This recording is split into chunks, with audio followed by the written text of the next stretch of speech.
தங்கள் மனம் கவரும் திரைக்கலைஞர்களின் வாழ்க்கை பயணத்தை தாங்கள் தொடர்ந்து காண உங்கள் நியூஸ் மிக்ஸ் டிவியை சப்ஸ்கிரைப் செய்து கொள்வதுடன் நிகழ்ச்சி பிடித்திருந்தால் லைக் என்ற பட்டன் மூலம் தங்கள் விருப்பத்தையும் மற்றவர்களும் அறிந்திட ஷேர் என்ற பட்டன் மூலம் பகிர வேண்டுகிறோம்.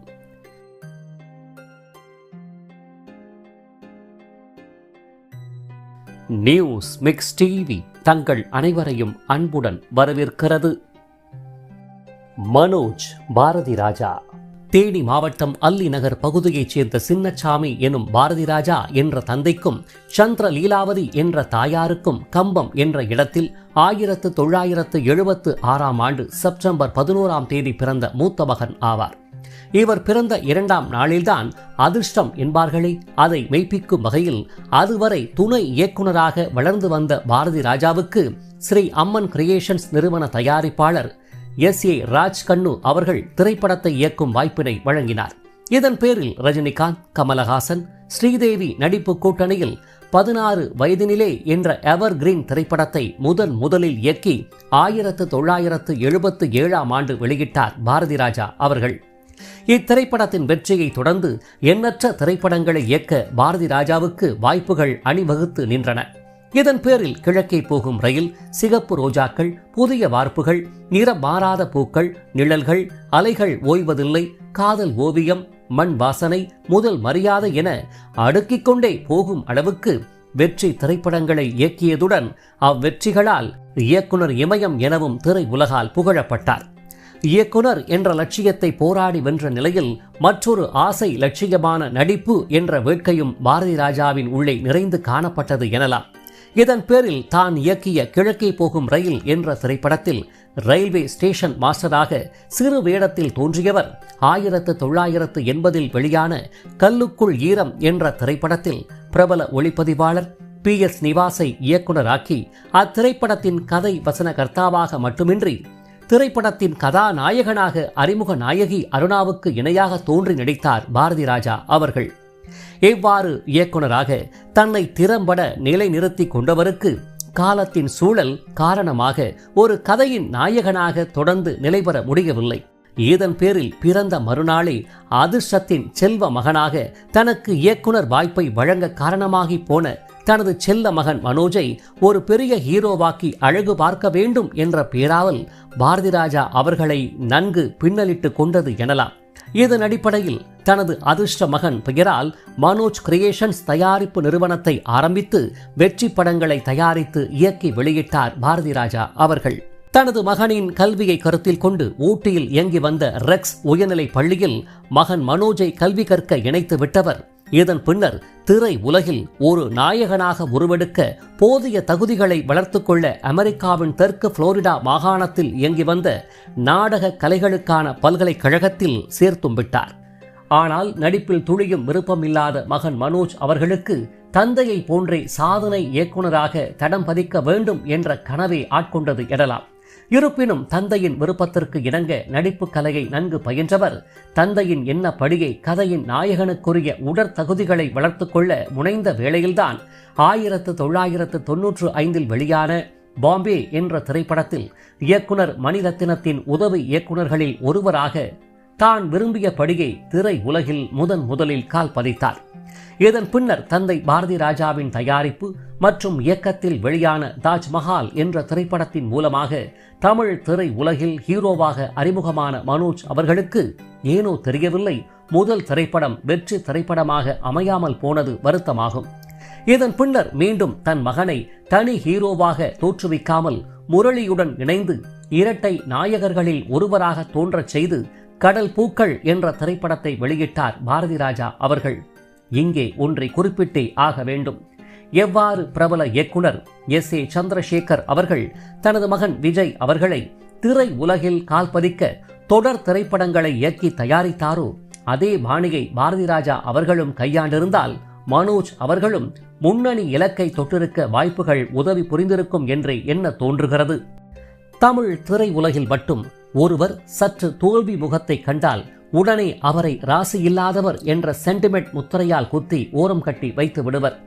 இது போன்றதொரு சென்டிமெண்ட் நிலைதான் மனோஜ் அவர்களை சுற்றி வளைத்துக் கொள்ள அதனை துணிச்சலுடன் எதிர்கொண்டவர் அல்லி அர்ஜுனா, வருஷமெல்லாம் வசந்தம், பல்லவன் உள்ளிட்ட திரைப்படங்களில் தொடர்ந்து நடித்தாலும் நாயகன் என்ற விட்ட இடத்தை மீண்டும் நெருங்க முடியாமல் தவித்துத்தான் போனார் என்றே கூற வேண்டும். இதன் பின்னர் சாதுரியன் என்ற திரைப்படத்தில் நடித்தபோது தனக்கு இணையாக நடித்த நந்தனா என்பவரை காதலித்து மனம் புரிந்து கொண்டார் மனோஜ் அவர்கள். ஒரு சாதனையாளருக்கு மகனாக பிறந்துவிட்டால் அது வரமா அல்லது சாபமா என்ற கேள்வி முன்னிற்கும் போது, தந்தையை போன்று மகனும் சாதித்துவிட்டால் அது வரம், சாதிக்காவிடின் அது சாபம் என்ற மனநிலை இருக்கிறதே, அது மிகவும் கொடியது ஆகும். இந்த ஒரு உளைச்சல்மிக்க மனநிலைதான் மனோஜ் அவர்களை பாடாய்படுத்தியது எனலாம். ஆகையால் வெற்றி பெற்றே ஆக வேண்டும் என்ற ஒரே எண்ணத்தில் 18 வருட காலமாக மனோஜ் அவர்கள் ஒரு தனித்துவத்தை பெற போராடியது கொஞ்சம் நஞ்சமல்ல. இதன் பின்னர் தன்னுடைய மனபாரத்தை சற்று குறைக்கவும், வலியின் போது தோள் கொடுக்கவும் தன்னுடன் பயணித்த மனைவி நந்தனாவின் பேரன்புமிக்க ஆதரவின் பேரில் மீண்டும் கலை உலகில் போராட்ட களத்தில் வீறு கொண்ட சிங்கமாய் குதிக்க ஆரம்பித்தார். தனது தந்தையுடன் இணைந்து பொம்மலாட்டம் என்ற திரைப்படத்தில் உதவி இயக்குநராக பணிபுரிந்தவர் இயக்குனர் சங்கரின் எந்திரன் என்ற திரைப்படத்தில் உதவி இயக்குநராகவும், ரஜினிகாந்திற்கு டூப் போடும் காட்சியில் அதனை பிரதிபலிப்பவராகவும் தோன்றி நடித்திருப்பார். ஒரு பக்கம் இயக்குநராக வேண்டும் என்ற பேராவலில் அதற்கான வாய்ப்புகளை தேடி வந்த நிலையில் திரை உலக பயணத்தை தொடர வேண்டும் என்ற அடிப்படையில் மறுபக்கம் அன்னகொடி, பேபி, மாநாடு, வாய்மை, 13 உள்ளிட்ட திரைப்படங்களில் வில்லன் மற்றும் குணச்சித்திர வேடங்களை ஏற்று நடிப்பில் தனக்கென்று ஒரு தனி முத்திரையை நன்கு பதிக்கவும் மனோஜ் அவர்கள் தவறவில்லை. தமிழ் மட்டுமின்றி லெமன் என்ற தெலுங்கு திரைப்படம் ஒன்றில் வில்லன் கதாபாத்திர நாயகனாக தோன்றி நடித்துள்ளார் மனோஜ் அவர்கள். ஆனால் இத்திரைப்படம் வெளியாகவில்லை என அறியப்படுகிறது.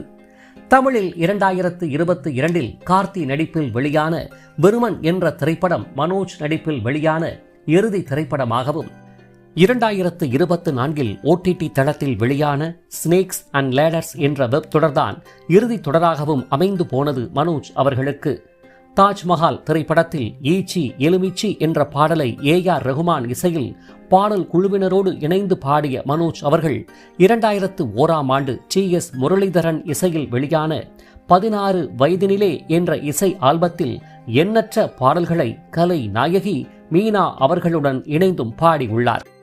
2020 விசில் மற்றும் பவித்ரா உள்ளிட்ட குறும்படங்களை இயக்கி தனது பன்முக திறனை வெளிப்படுத்திய மனோஜ் அவர்கள் எண்ணற்ற வெற்றி இயக்குநர்களை உருவாக்கிய தனது தந்தை பாரதிராஜா வழியில் இயக்குனர் என்ற மற்றொரு திறனை வெளிக்கொணராமல் பிரபல கதையாசிரியர், இயக்குனர் மற்றும் தயாரிப்பாளரான சுசீந்திரன் அவர்களின் ஆதரவில் இயக்குனர் என்ற தனது பல வருட கனவு லட்சியத்தை எட்டினார் என்றே கூற வேண்டும்.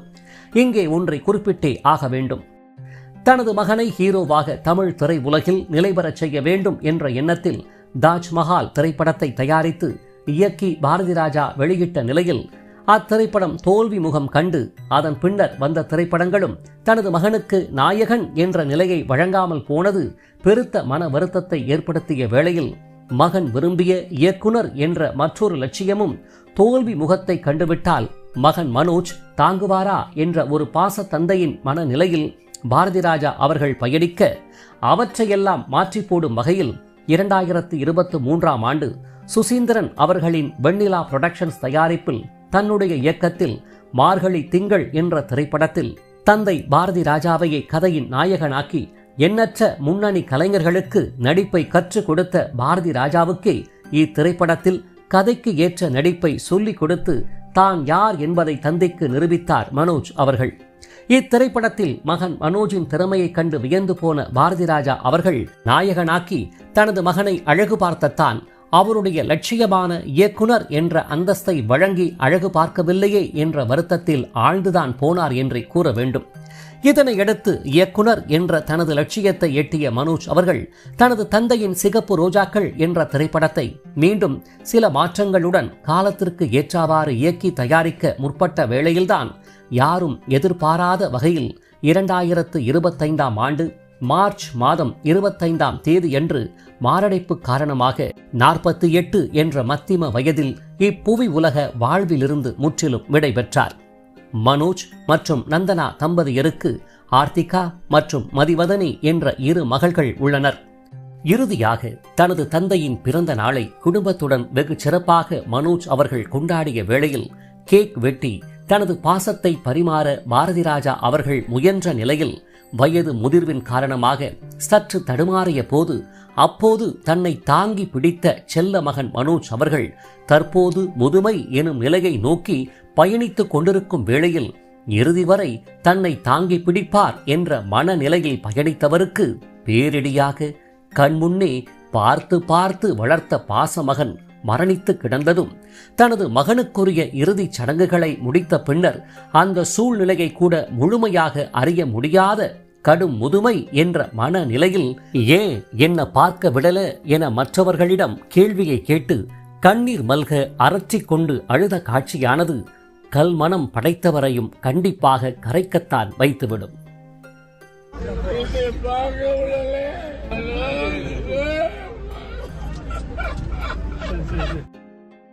இவ்வாறு பெரும் துயரால் பாதிக்கப்பட்டிருக்கும் ஐயா பாரதி ராஜாவின் குடும்ப உறவுகளுக்கு மனோஜ் அவர்களின் பேரிழப்பை தாங்கக்கூடிய சக்தியையும் மன தைரியத்தையும் எல்லாம் வல்ல இறைவன் வழங்க ரசிகர்களாகிய நாம் அனைவரும் மனதார பிரார்த்திப்பதோடு தனது தாத்தா பாரதி ராஜாவை போன்றும் தந்தை மனோஜை போன்றும் ஒரு இயக்குநராக களம் காண காத்திருக்கிறார் என அறியப்பட்ட மகள் ஆர்த்திகா அவர்களை நமது வீட்டு மகளாக ஒரு பேத்தியாக என ஊக்குவித்து அவருடைய இயக்கத்தில் இனி வரும் காலங்களில் வரவுள்ள திரைப்படங்களுக்கு நமது ஆதரவை தந்து வரவேற்பதே பெரும் கனவுகளுடன் மறைந்து போன மனோஜ் அவர்களுக்கு நாம் செய்யும் சிறப்பு அஞ்சலியாகும்.